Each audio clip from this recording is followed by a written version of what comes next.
తెగులు వస్తుంది, దాని ద్వారా నాశనం కావు. ఆ రోజు మీకు ముందు ఇక్కడికి వచ్చి నేను చెప్పిందండి, అడ్డం నిలువ ఆ రోజు చెప్పిన వాక్యం ఈరోజు నేను మేడం అప్పుడు టిక్ పెట్టించింది. నేను ఆ రోజు పెన్సిల్తో ఉంది కదా ఇక్కడ పెన్సిల్తో పెట్టించిన, మేడం మీకు ఒక సోదరు రాకపోతుంది, మీకు అన్నట్టు జాగ్రత్త ఉందని ముందే వస్తుంది, కానీ దాని నుంచి నువ్వేం కాదని ముందే దేవుడు చెప్తున్నాడు కదా. ఇదే కాన్ఫిడెన్స్ మేడము మల్లిక దేవుడిగా ఖచ్చితంగా చేస్తాను. కాబట్టి ఒక్క మాట చదువుకోండి, మీకు ఎంత బ్లెస్సింగ్ పీస్ ఉంటుంది. అలాగే కంట మహోన్నతుని చాటు నివసించేవాడే, సర్వశక్తుని నీడను విశ్రమించేవాడు, ఆయనే నాకు ఆశ్రయం, నా కోట, నేను నమ్ముకున్న నా దేవుడని నేను యెహోవాని గురించి చెప్తున్నాను. వేటకాని ఊరిలో ఉండి ఆయన నిన్ను వేటకాడంటే వాడు ఎప్పుడు వల వేస్తాడో ఎప్పుడు చేస్తాడో తెలియదు. వితౌట్ యువర్ నాలెడ్జ్ నీకు ఇది వచ్చింది. ఆ హాస్పిటల్ అంతట్లో మీ ఆపరేషన్ థియేటర్లో దేవుని సంధి ఆడ ఉంది. అందుకని ఆ రెక్కలతో నేను కప్పును, ఆయన రెక్కల క్రింద నీకు ఆశ్రయం కలుగును. ఆయన సత్యము క్రీడను డాలనండి అంటే వీళ్ళు సత్యంగా యథార్థంగా కొన్ని మంచి పనులు చేస్తారు కాబట్టి దేవుడు మీకు ఈ సేవలో పెట్టి అన్నీ దేవుడు తెలుసన్నా ప్రార్థిస్తున్నాను. ప్రేమగల ప్రభా మీకు వందనాలు స్థుతులు స్తోత్రం చెల్లించుకొచ్చిన ప్రభా, మరి ముఖ్యంగా అన్నకు మీరు ఇచ్చిన జీవం ప్రభు, మీరు జీవదాతనే రుజుపరిచినారు దేవా. నా ప్రభ నా తండ్రి అన్న కూడా నమ్మకాన్ని విశ్వాసాన్ని కలుగ చేసి దేవా ఇప్పటి నుంచి నా తండ్రి మనసులోనే నేను ధ్యానం చేసుకోవడానికి ఏసు రక్తం అరికాల మధ్య నన్నింటి వరకు మీరు ప్రకటించారు. మీరు జీవదాత అని రుజుపరిచినారు. మీరు మా ప్రభ అన్నకి శుద్ధం రాకూడదని చెప్పారు, దాని నుంచి నేను విడిపిస్తానని కూడా చెప్పారు, విడిపించారు. అందుకు నేను శుద్ధిస్తున్నాను. ఆ డాక్టర్స్ అందరికీ మీ జ్ఞానం కలగజేస్తున్నాను. మొదట వాళ్ళు ఎంతగా చేతులు ఎత్తేసిన వాళ్ళు ఇంత క్రిటికల్ అన్నటువంటి అదే మీరు మీ కృప చొప్పున అద్భుతకారం తండ్రి. మరి మల్లిక మేడం నేను తండ్రి మీ సన్నిధిలో చేసిన ప్రార్థన మీరు విన్నారు. మేడం మా ప్రభావం మరి నా తండ్రి సహాయకారిగా మీరు అన్నందించినారు. అన్న ఇంకా అనేకమైన వారికి సహకరించేటట్టుగా మీ కృపదయ అన్న వాళ్ళ బంధువుల సమస్యలు అందరికీ కూడా మీరు ఆశ్రయించండి దేవ. మరలా మేము మా తండ్రి దేవ ఇక్కడ ప్రార్థించే వరకు నీ సన్నిధి కానీ కూడా అన్నది దయచేసి నూతన బలం చెప్పి నెమ్మది సమాధానం పీస్ ఆఫ్ మైండ్ ముఖ్యంగా అన్నకు మీరు దయచేయండి. ఏ స్థానంలో ప్రార్థిస్తున్నాం తండ్రి, ఆమేన్ ఆమేన్. ఓకేనా? shall be established forever, but a laying tongue, but is but for a moment. Proverbs 12:19 సామెతల గ్రంథం 12వ అధ్యాయం 19వ వచనము. నిజమాడు పెదవులు స్థిరమై ఉండును, అబద్ధమాడే నాలుక క్షణం మాత్రమే ఉండును. యాకోబు రాసిన పత్రిక 3వ అధ్యాయం 17వ వచనము. అయితే పైనుండి వచ్చు జ్ఞానం మొట్టమొదట పవిత్రమైనది, తరువాత సమాధానకరమైనది, మృదువైనది, సులభంగా లోబడినది, కనికరంతోనూ మంచి ఫలంతోనూ నిండుకొనదగినది, వేషధారణైనను పశ్చాత్తాపమైనను లేనిదై ఉన్నది. సామెతల గ్రంథం 28వ అధ్యాయము 1వ వచనము. ఎవడు తరమకుండానే దుష్టుడు పారిపోవును, నీతిమంతులు సింహం వలె ధైర్యంగా నుండును. God bless all this. దేవుడు ఆకాశంలో సృష్టించారు. Never at the bottom. Deuteronomy 28:4.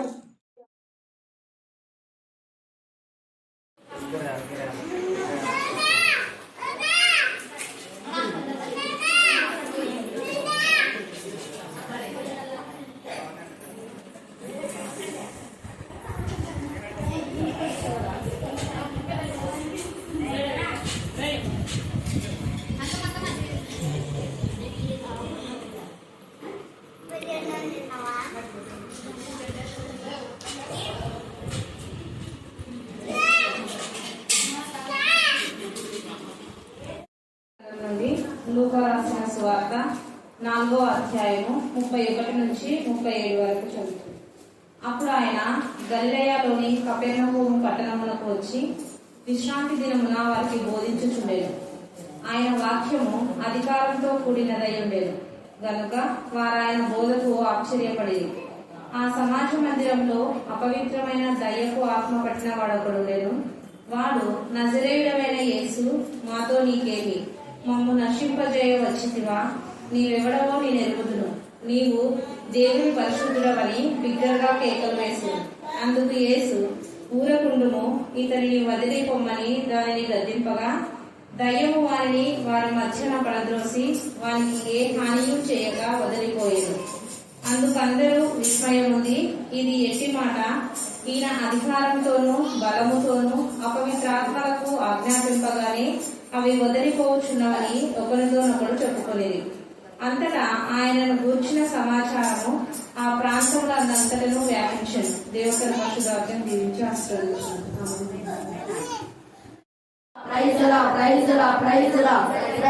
స్తోత్రం నాయన, స్తోత్రం స్తోత్రం స్తోత్రం స్తోత్రం స్తోత్రం.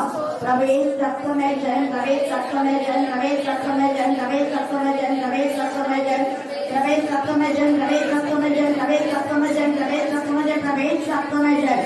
హల్లెలూయా హల్లెలూయా హల్లెలూయా హల్లెలూయా హల్లెలూయా హల్లెలూయా హల్లెలూయా హల్లెలూయా హల్లెలూయా హల్లెలూయా హల్లెలూయా హల్లెలూయా హల్లెలూయా.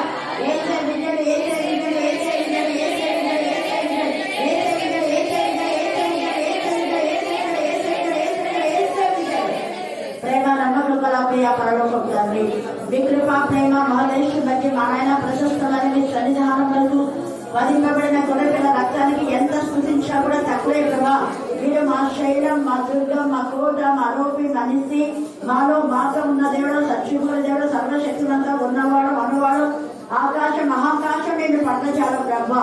ఈ యొక్క మధ్యాహ్న కాల సమయంలో పూర్ణ ఉదయంతో, పూర్ణాత్మతో, పూర్ణబలంతో, పూర్ణశక్తితో దేవ మేము ఆరాధించడానికి, స్తుతించడానికి, కీర్తించడానికి, ధ్యానించడానికి, ఆత్మతోనూ సత్యంతోనూ ఆరాధించే గొప్ప ధన్యతను, కృపను, అవకాశాన్ని నేను మాకు ఇచ్చినందుకు వందనాలు స్తుతులు కోసం చెల్లించుకుంటున్నాం.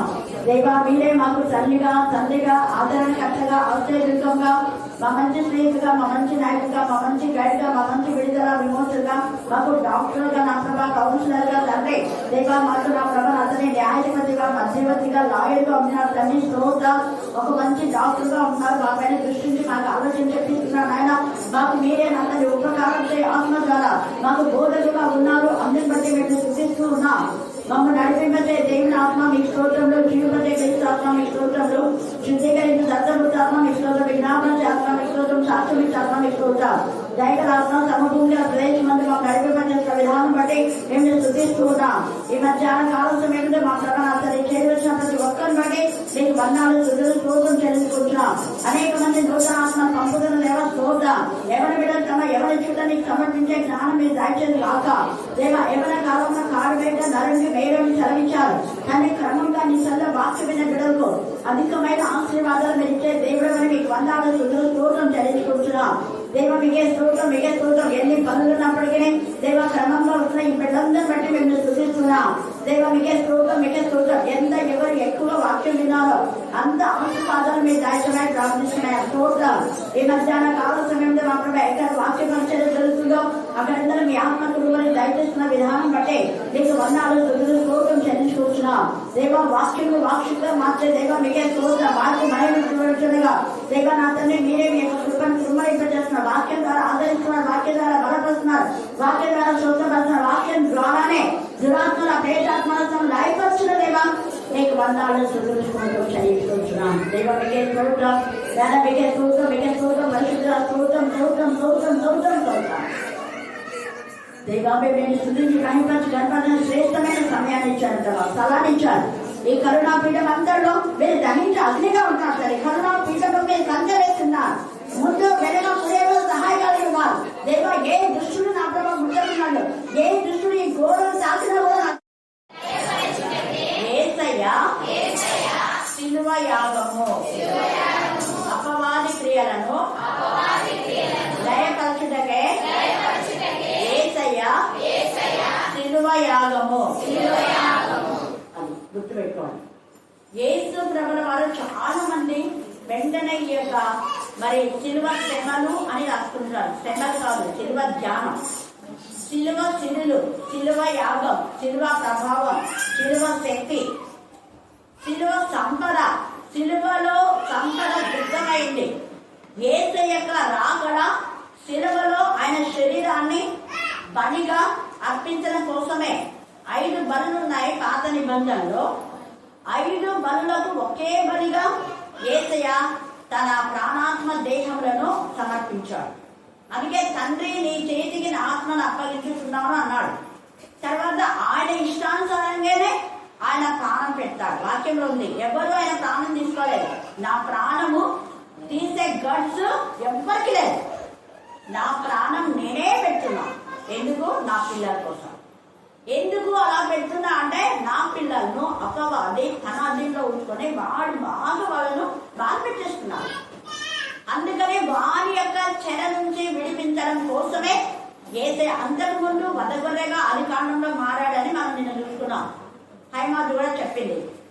వదగొర్రె అంటే మొదట ఆదికాండంలో, రెండవసారి ఇస్సాకు యొక్క బండ యొద్ద ఇస్సాకు ప్రాణములకు ప్రతిగా అక్కడ ఒక గొర్రె వధింపబడింది. అక్కడ ఒక వదగొర్రె. తర్వాత యేసు ప్రభావానికి గొర్రెలొద్దు, నేను మానవాకారంలోనే వెళ్తా. 2 సార్లు గొర్రెలు వధించినందుకు అపవాది మళ్ళీ ఎప్పుడు వానికి ఎంత సార్లు చెప్పడం వారి పనే అది.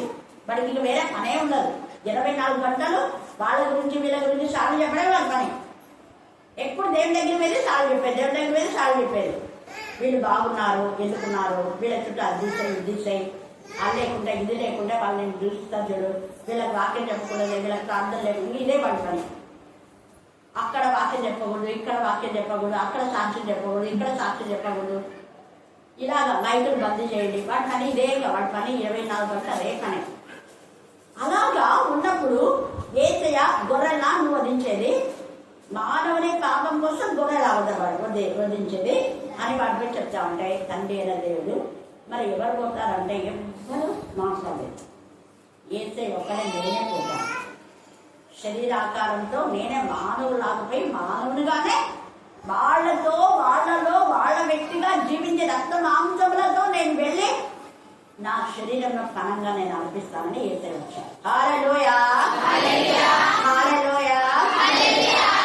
అంతకుముందు 5 బలులు అర్పించడానికి గొర్రెలను, మేకలను, ఎద్దులను, కావురాలను ఇలాంటివి అర్పించేటటువంటి ఇలాగా అర్పిస్తూ ఉంటే వీడు ఊరుకోలే. వీడికి ఎప్పుడు చెప్తున్నా కదా, వీడికి సార్లు చెప్పడమే వింటారా. ఇక్కడ కూడా మనం చదివిన లేఖన భాగంలో అపవాది క్రియను లయపరచుటకే యేసయ్య వచ్చాడని మన టాపిక్. మరి అపవాది ఏమంటున్నాడంటే, యేసయ్యను అపవాది వాడే అంటున్నాడు. ఎవరు చెప్పడా? వాడి బతుకేందో వాడికి తెలుసు కాబట్టి వాడే చెప్తున్నాడు. ఏమని చెప్తున్నాడు చూడండి, నజరేయుడైన యేసు మాతో నీకేం పని? చూసావా, వాడే చెప్తున్నాడు, మాతో నీకేం పని? ఫలానా వాళ్ళతో మనకు పని లేదు, ఎందుకంటే వాళ్ళు దుష్టుడు కాబట్టి. నిజమే, వాళ్ళు చెప్పింది కరెక్టే. మాతో నీకేం పని అంటే నేను వేరే నువ్వు వేరే అని వాడే చెప్తున్నావు. నువ్వు దేవుని కుమారుడు, మేము ఇక్కడ ఎలా చెప్తున్నాడు చూడండి. మాతో నీకేం పని? ఇక్కడ 34 నజరేయుడైన యేసు మాతో నీకేమి? నేను నీకు సంబంధించిన వాళ్ళం కదా. వాడు ఒప్పేసుకుంటున్నాడు. తర్వాత ఏమన్నాడు, మమ్మల్ని నశింప వచ్చిందివా? నువ్వు వచ్చింది ఎందుకో మాకు తెలుసు, మమ్మల్ని నశింప చేయాలనే వచ్చావు. అదంతా మాకు అర్థమైంది. మొదట అక్కడ ఏదైనా తోటలోనే మాకు తల చిదగొట్టావు, ఎవరో కుల బ్రాహ్మణులు ఉన్నావు, నువ్వు కొనుచ్చు. మళ్ళీ ముక్కలు లేని కృష్ణవా? మనకు కూడా అట్లా ఏదో పోనీ కదా అని మేము ఉంటే ఇంకా ఇంకా ఇంకా మమ్మల్ని ఇలాగా అనుకుంటున్నా యేసయ్య నశింప చేయి వచ్చిందివా? అప్పుడు అయితే అవును, నశింప చేయడానికి నేను వచ్చాను. ఎందుకు అంటే ఆదికాండంలోనే పూర్తిగా అసలు సమూల నాశనం చేయాలనుకున్నా, కానీ ఏదో తల మాత్రమే చిన్నకొట్టి పాములాగా ఇక మరి దీనిలో భూమిలో పాకమని చెప్పా. కానీ నువ్వు వినలేదు కదా. శిక్ష అనుభవించినప్పుడు మార్పు రావాలి. మార్పు రాలేదు కాబట్టి మార్పు వస్తుందేమో దేవుడు చూస్తున్నాడు. ఎందుకు ఒక ఆత్మను నశించడం దేవుడికి ఇష్టంగా, పరిశుద్ధులు నశించడం దేవుడికి ఇష్టంగా. కానీ వీడు పరిశుద్ధత కోల్పోయినా, వీడు పరిశుద్ధతను ఎప్పుడైతే కోల్పోయినా, పరిశుద్ధతను కోల్పోయిన ప్రతి ఒక్కరు నశింపజేయడమే దేవుడు టార్గెట్. హల్లెలూయా, హల్లెలూయా, హల్లెలూయా. ఎందుకంటే ఆయన పరిశుద్ధుడు కాబట్టి. అపవిత్రమైన ఏది వచ్చా మిగతా అంతా ఏం చేస్తుంది? అపవిత్రం చేస్తుంది.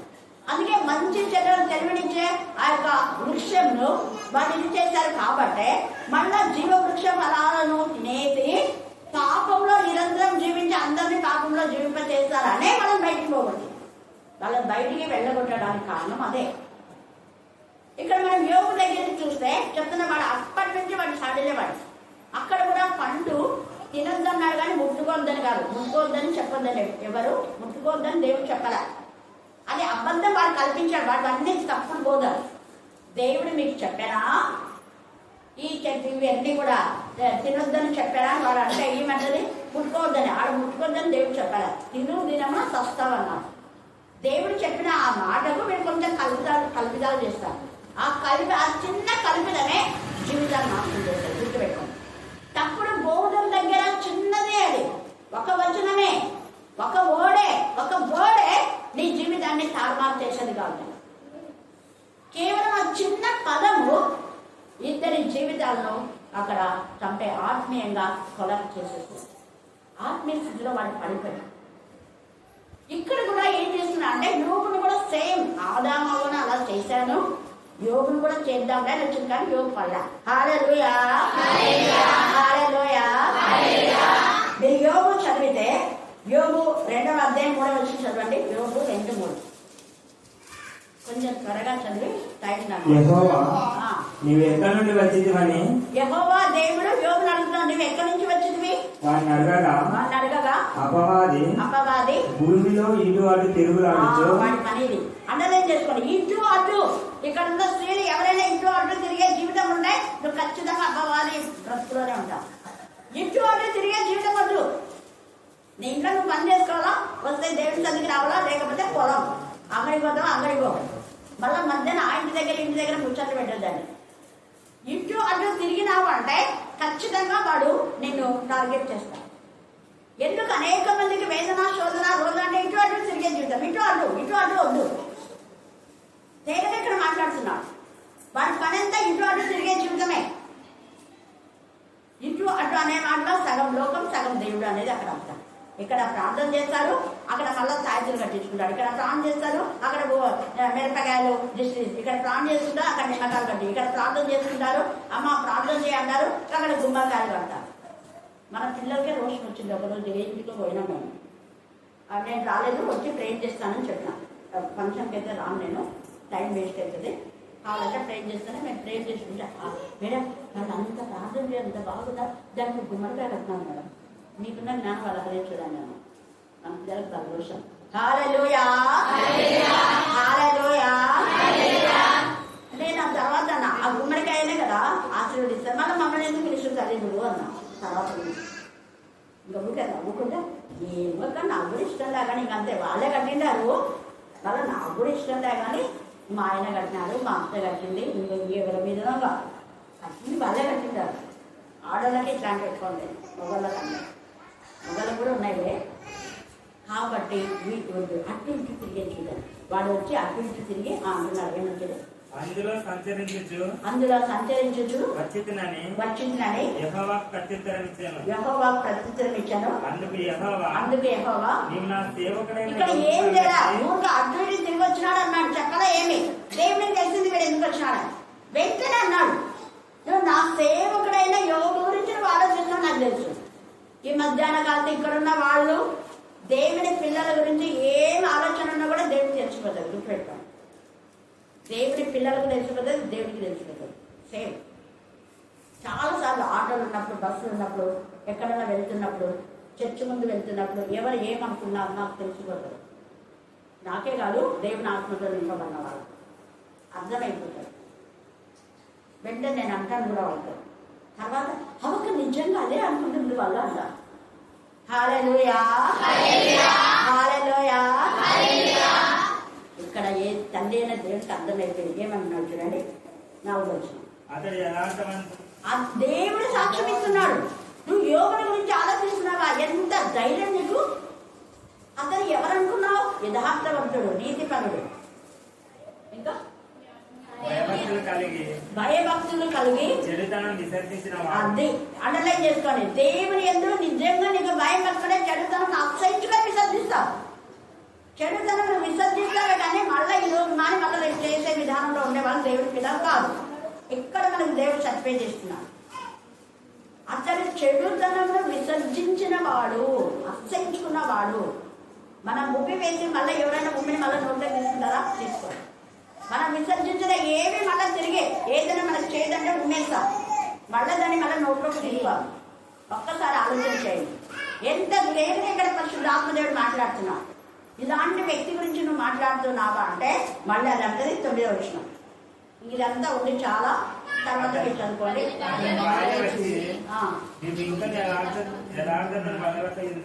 అక్కడ చూడండి, అతనికి శరీరం అంతా నువ్వు బాగా క్షేమాన్ని పెట్టినావు కదా, ఇప్పుడు కుష్ఠరోగం కలుగ చేసి అంటే కుష్ఠరోగం శరీరాన్ని మొత్తం అంటాడు. శరీరాన్ని మొత్తడానికి నువ్వేం చేస్తున్నావు పోయి చేసుకోమన్నాడు. దేవుడు పర్మిషన్ ఇస్తేనే, గుర్తుపెట్టుకోండి, మనకు వచ్చే శోధనలు వేదనలు రోదనలు దేవుని పర్మిషన్ తో అపవాది అడిగి తెచ్చుకుంటారు. అపవాదే చేసేదంతా అపవాదే. బట్ దేవుని పర్మిషన్ లేకుండా మనలోకి చీమైనా చిక్కున్నాను.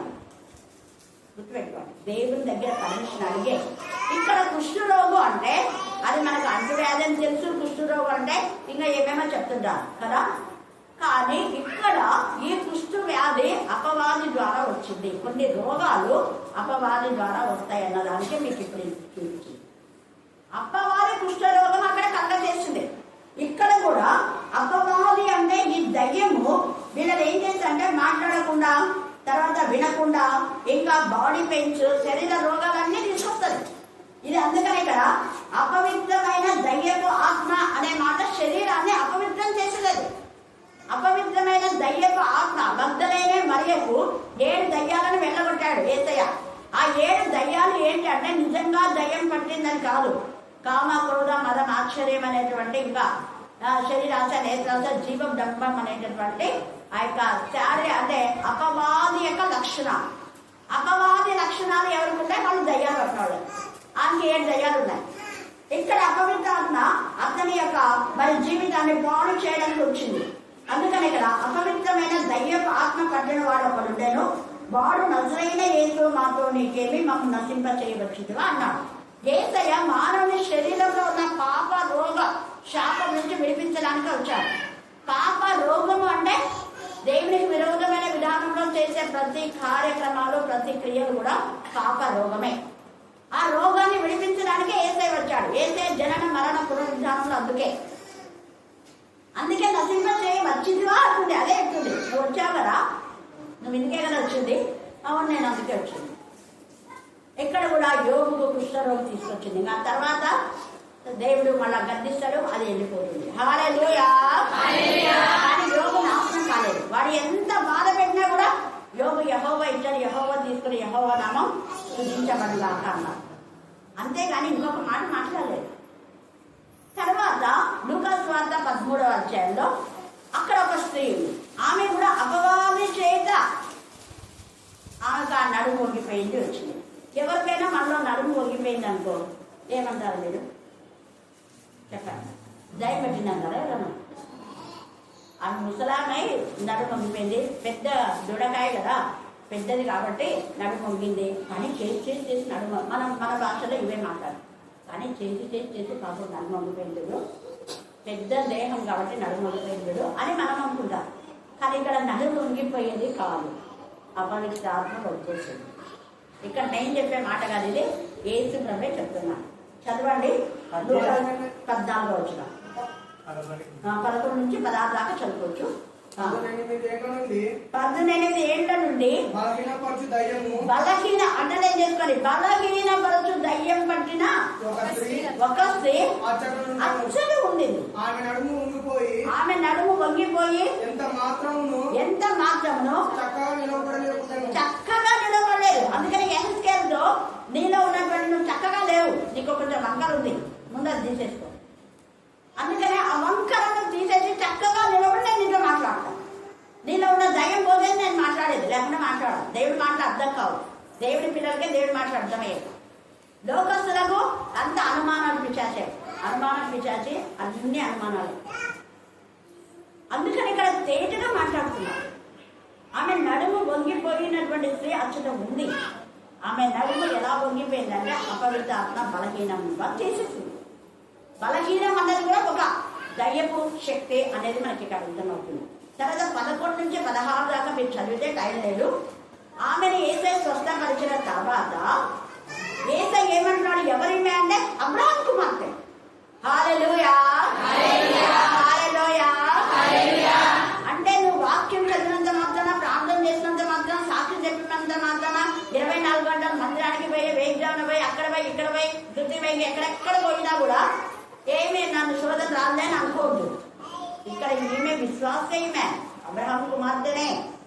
బట్ ఎందుకు ఈమెను ఇలా చేసిందంటే విశ్వాసంలో పరీక్ష. ఈమె 18 సంవత్సరాలు ఆమె ఓర్చుకుంది, కానీ దేవుని మందిరాన్ని విడిచిపెట్టాలి. మనం దేవుని సన్నిధి విడిచిపెట్టాలి. కృతజ్ఞత కలిగి ఉన్నాము. మనం దేవుని సన్నిధి అంటే ఎక్కడ 2 లేక 3 ఉంటారో అక్కడే దేవుని సన్నిధి. దేవుని సన్నిధి అంటే నువ్వు వంట చేసినప్పుడు నీతో దేవుని సన్నిధి 24 గంటలు దేవుని సన్నిధి మనతో ఉంటుంది.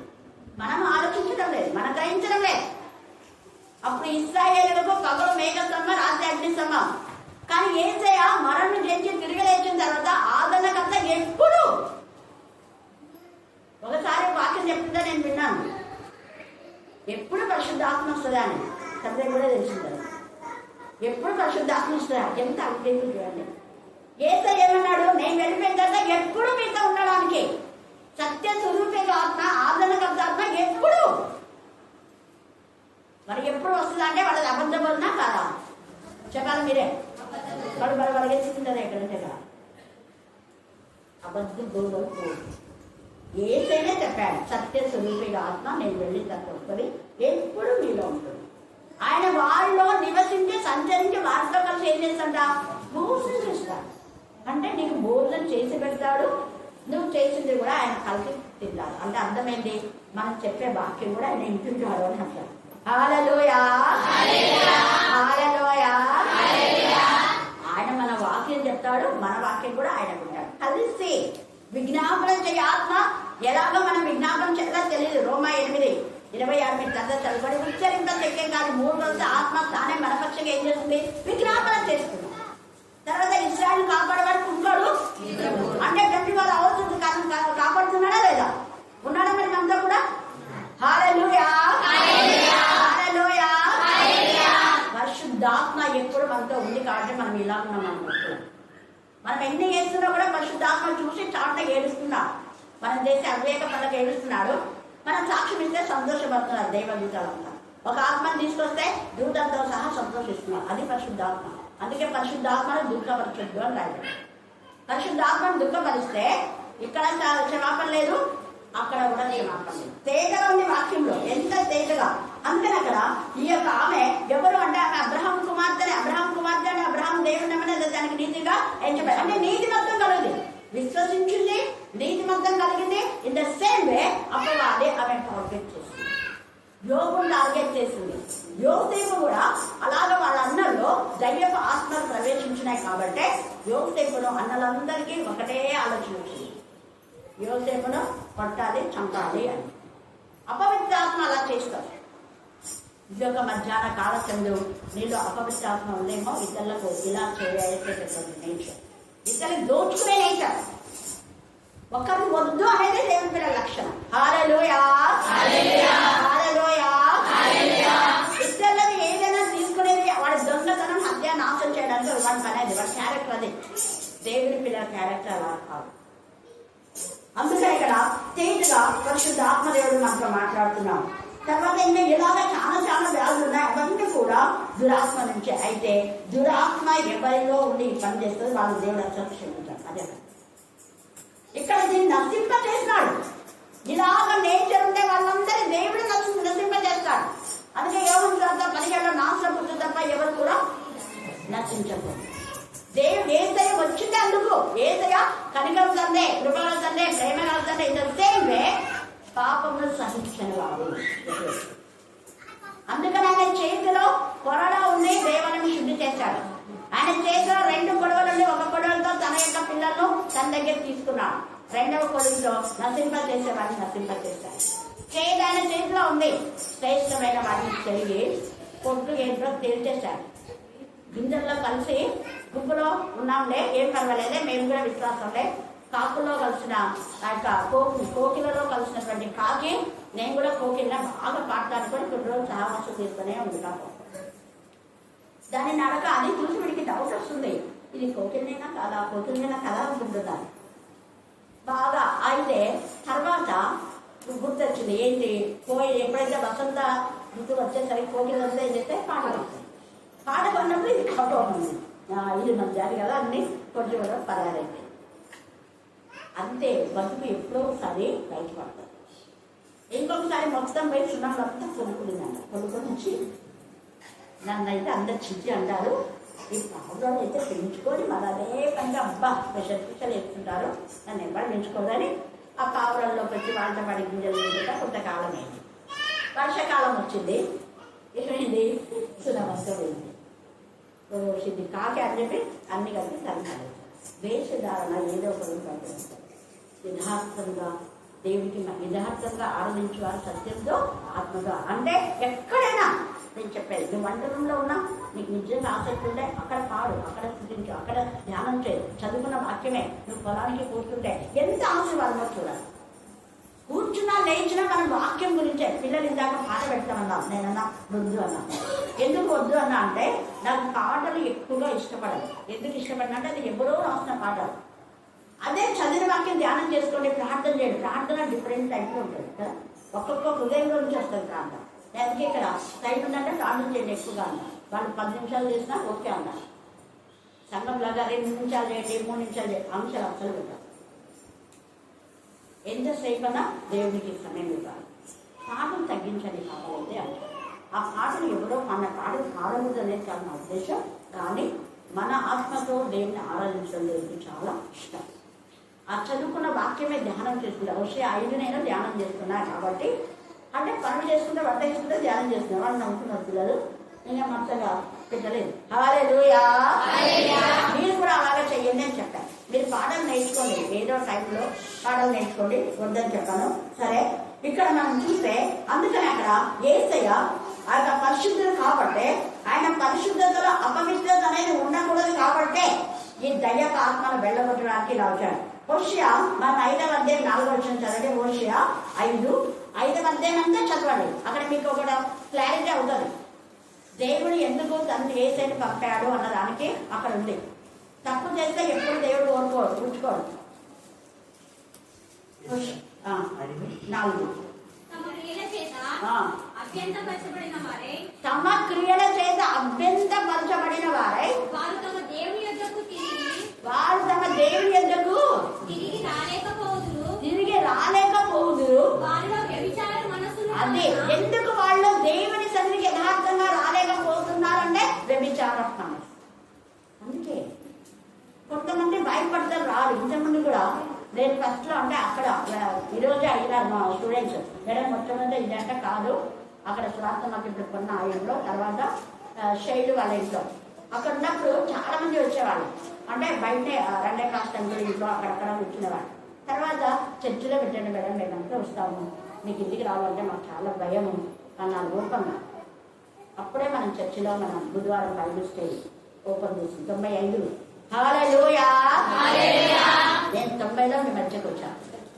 95లో నుంచి అక్కడ చేశాను. సండే స్కూల్ ఇంకా ఉండింది మా ఇంట్లోనే. తర్వాత బైబిల్ స్టడీ, తర్వాత సండే స్కూల్. అక్కడ సండే స్కూల్ దాదాపు 7 సంవత్సరాలు ఇంట్లోనే జరిగింది. హల్లెలూయా. హల్లెలూయా. అందుకనే మనం నిజంగా కొంతమందికి భయం, నేను నా ఆ భయం అనేది ఉంది అంటే మీరు సంథింగ్ రావు, అది మీరు తీసేసుకోండి అని చెప్పినాను. అవును మేడం తీసేసుకోవాలి అన్నారు. కొంతమంది తీసేసుకున్నారు. అందుకనే కదా ఎంత చక్కగా మాట్లాడేవారు. భయపడి దేవుని సన్నిధికి రాలేకపోతున్నారు. 13వ వచనం 5:13.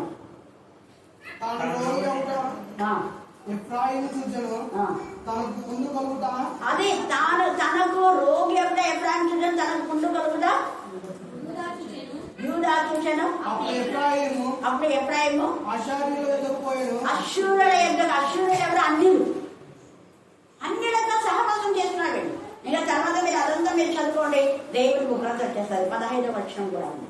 ఆ హోషియా 5 అదే ఉంది. మీరు ఇలా చేస్తున్నారు కాబట్టి ఇలా చేస్తున్నారు కాబట్టి ఇలాగా. ఈ పుండ ఎందుకు వచ్చింది?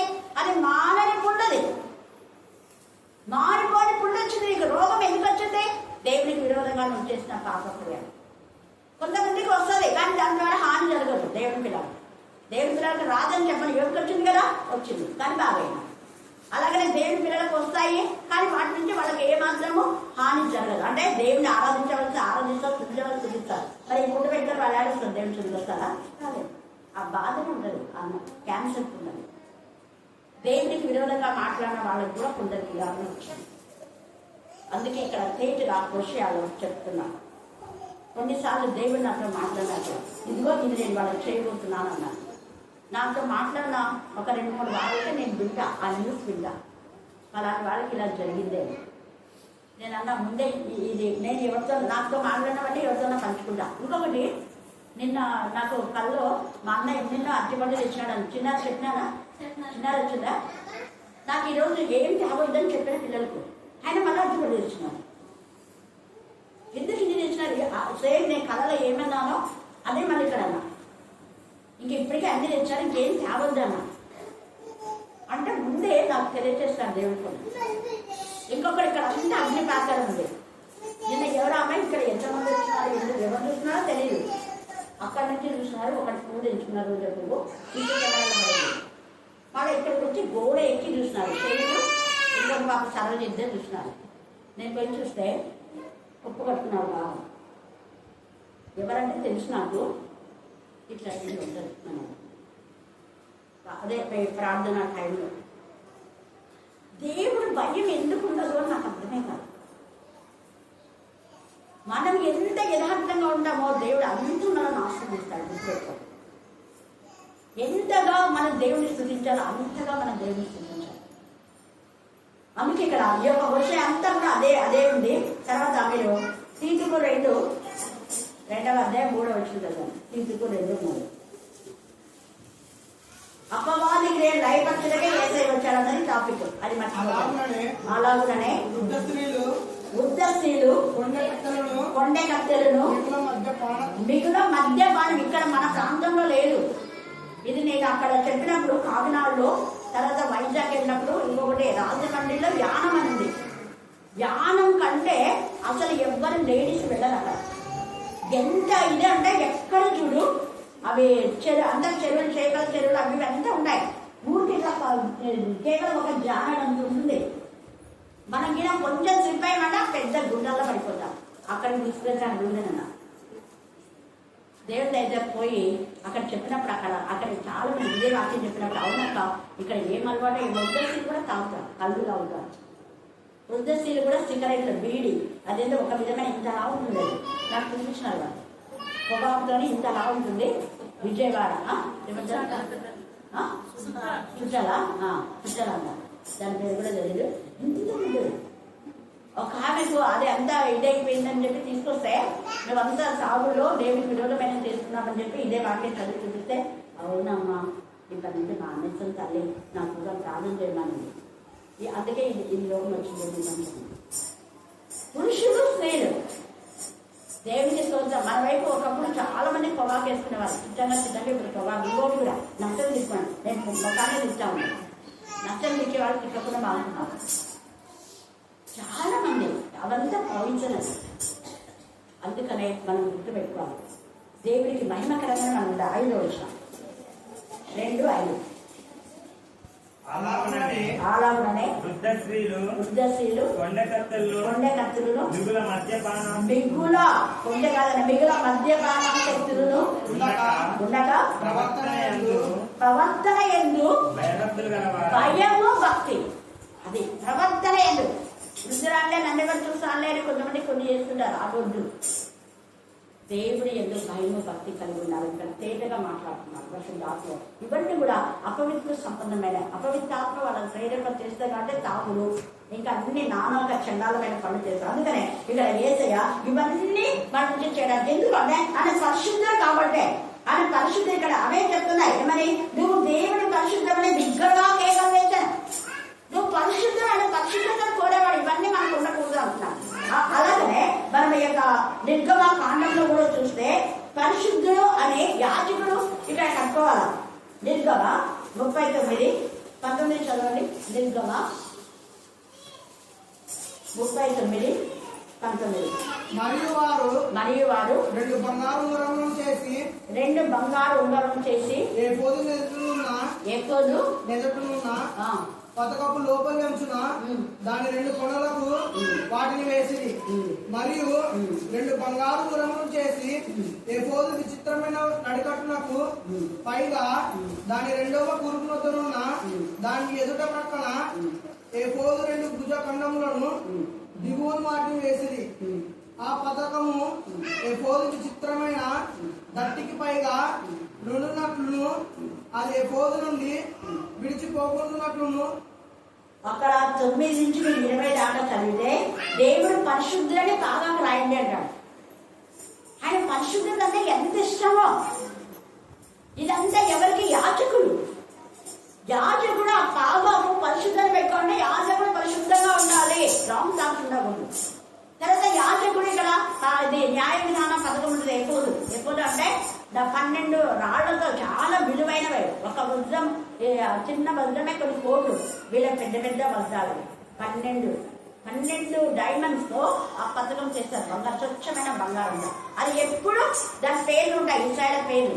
ఎప్పుడు యాజకుడు రొమ్మల మీద ఉండాలి. దాని అర్థం ఏంటంటే ఒక యాజకుడు సంఘంలో ఉన్న ప్రతి ఒక్కరి పేర్లు గుండెలో ఉండాలి.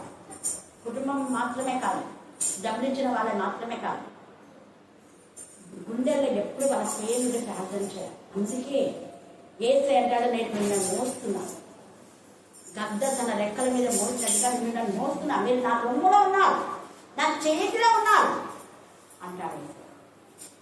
అందుకనే అది పెట్టాడు, న్యాయ విధానం పథకం.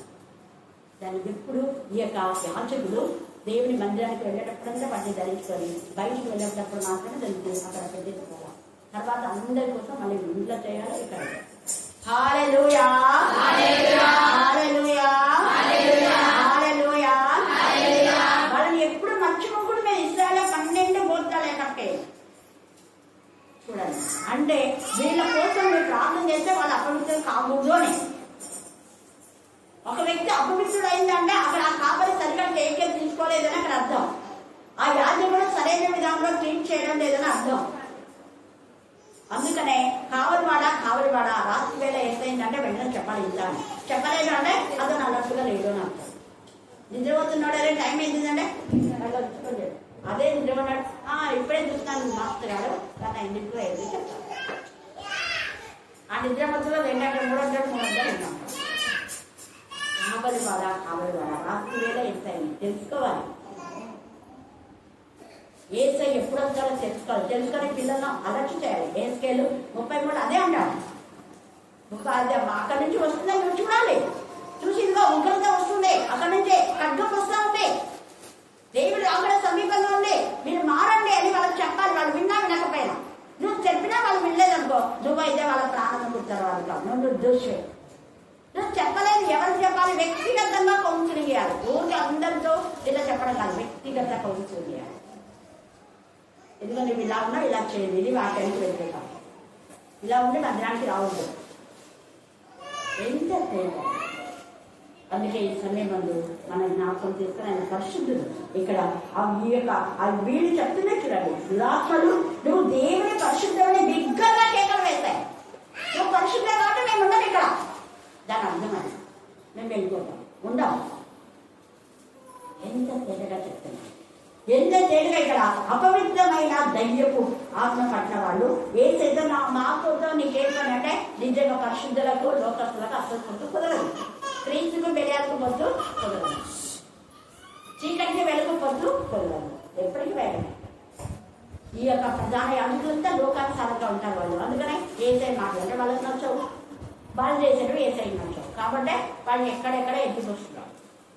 అందుకని నిన్న చెప్పింది చిన్నారి, ప్రధాన యాజకుల దగ్గర పర్మిషన్ తీసుకొని యాజకులే ఎక్కినారు. పోయి వేస్తున్నామని ఎవరైనా వాళ్ళందరూ చంపేస్తే ఏం ఉండాలి పెట్టదు. స్త్రీలను పురుషులని అందరినీ తాత్వికులు తీసుకొని వచ్చి చంపేస్తున్నాను. నీకేం తిరుగులేదు, నీకు సీల్ వేసిచ్చాం, నువ్వు రోమా పౌరుడివి, ఎవరు ఏం చేసినా కూడా నేను అడిగే దిక్కులేదు. మన సంఘాల్లో కూడా ఇలాగనే జరుగుతుంటాయి. కానీ దేవుడు మన పక్షంగా ఉంటాడు. దేవుడు న్యాయవాది, అపవాది క్రియలను కూడా లైపక్షంగా ఆయన వచ్చాడు. కాబట్టి అది వదిలిపోయింది, ఏ హాని చేయలేదు. అండలం చేసుకో, దేవుడి పిల్లలకు అది హాని చేయదు. ఏసే మీ మధ్య మన మధ్యలో ఉన్నాడు, మనలో మనగా ఉన్నాడు. ఈ దురాత్మలు ఎన్ని జిమ్మిక్ చేసినా కూడా మనకి ఏ హాని జరగదు. ఈ మధ్యాహ్న కాలంలో ఏసే సిలువ విలువలో నీకు హాని జరగకుండా ఆయన బలియాగంగా తన ప్రాణంలో పనంగా పెట్టాడు. ఆయన మానవాకారంలో వచ్చి మహారోధంతో వేదంతో కన్నీళ్లతో తన్ను మరణం నుంచి రక్షించగలవానికి యాచనలో ప్రార్థన చేయడానికి కారణం ఏంటి అంటే మనందరి పరిశుద్ధంగా చేసి దేవునికి అప్పగించాలి. మనం పరిశుద్ధంగా ఉంటేనే దేవుని సన్నిధికి పోతాం. హృదయ శుద్ధి గల వారిని వాళ్ళు ఎవరు చూస్తారు? మనమంతా మళ్ళీ దేవుని దగ్గర నుంచి వచ్చాం. దేవుని ఎంకనే మనలో పెంచాడు. అందుకే చూలాలి గర్భంలో ఎంకలు ఏ ఇంటిగా ఎదుగులో నీకు తెలియదు. దేవుని ప్రక్క ఎంకతోనే ఆదాం తయారు చేశారు. అది చెప్పారు చాలా మంది. ఎంతసేపు ఆదాం పక్కడెంతో సీన్ చేశారు, ఆదాం పక్కడెంతో సీన్ నిజమే. మరి ఆదాం యొక్క పక్కడెంక ఎవరు? దేవుడే. హల్లెలూయా, హల్లెలూయా.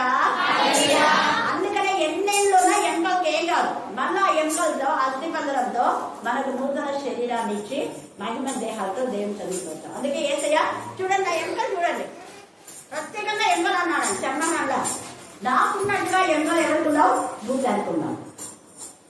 ఎంకల గురించి ప్రత్యేకంగా చెప్పాడు. ఇక్కడ కూడా అపవాది ఎవరు చెప్పాడు? కానీ ఎంకకు బాధ పెట్టు అంటే పైన చర్మాంతా కుంగిపోవాలా అని. పైన ఎంకలు కనపడినాయి పాపం దేవుడు. అయినా ఈనాడు నా చర్మం చీకిపోయినా నేను దేవుడి ఎందు నేను లక్ష్యం ఉంచుతా అన్నా. నేను నా దేవుడిని చూస్తా, ఎంకలతోనే చూస్తాను, చర్మంతో చూస్తాను అన్నా. వాడి యొక్క మాటలకు దీటైన సమాధానం ఇచ్చాడు దేవుడు.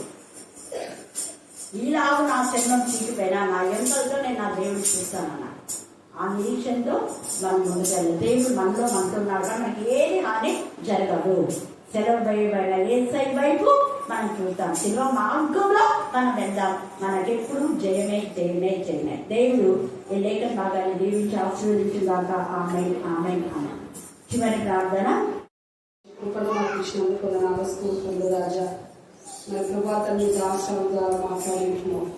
మరి యోగుని యొక్క నేను శరీరాన్ని నేను ప్రభాతాన్ని నువ్వు సాతాన్ని అప్పచెప్పావే కానీ ఆత్మని ఏమాత్రం నేను ప్రభాతాన్ని లేదు. నేను ఈ లోకంలో శరీరం అశాశ్వతం.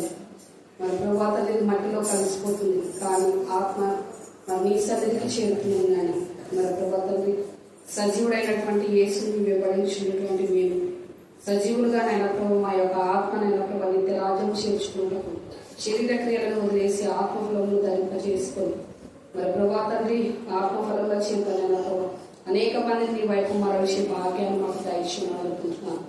మృతమైనటువంటి శరీరము కొరకునైనా ప్రభా తండ్రి, పనికిరాని యొక్క శరీరం కొరకునైనా ప్రభా తండ్రి, లోకంలో ఎంత ప్రయాసపడినప్పటికీ నైనా ప్రభు ఏం చేసినప్పటికీ నీ నామం మా ముందు లేకపోతే నువ్వు మాతో లేకపోతే నైనా ప్రభు ఇవన్నీ వ్యాప్తం.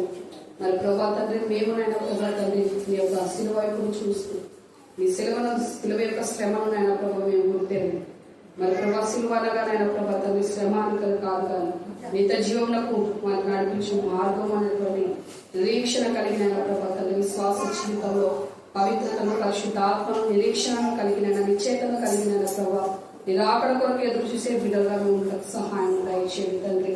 మరి ప్రభా తండ్రి ఇంకా మరి శరీర క్రియల చేతనైనా ప్రభు మధ్య ప్రాణముల చేతలు మరి ప్రభా తండ్రి ఇంకా వ్యక్తమైనటువంటి ఆలోచన చేతలు, క్రోధముల చేతలు, జాగ్రత్తల చేతలు, వ్యభిచారముల చేతలు, కళ్ళబోని మాటల చేతలు, అందరితో కూడినటువంటి ఆటల చేతలునైనా ప్రభా ఇంకా సమాజంలోనైనా ప్రభు మానవులైనా సన్నిధికి దూరంగా ఉంటే వారితో ఈ క్షణమంతా మీరు మాట్లాడగలుగుతారు. గర్దించండి, బుద్ధి చెప్పండి ప్రభా, హెచ్చరించండి నాయన. నీ సన్నిధిలో ఎదుగుతున్నటువంటి వారినైనా ప్రభా విశ్వాసులుగా ముందు కొనసాగి అనేక మంది నైనా నీ రాజ్యం వైపు నడిపించే బిడ్డలుగా ఉంటారు కృప చూపండి.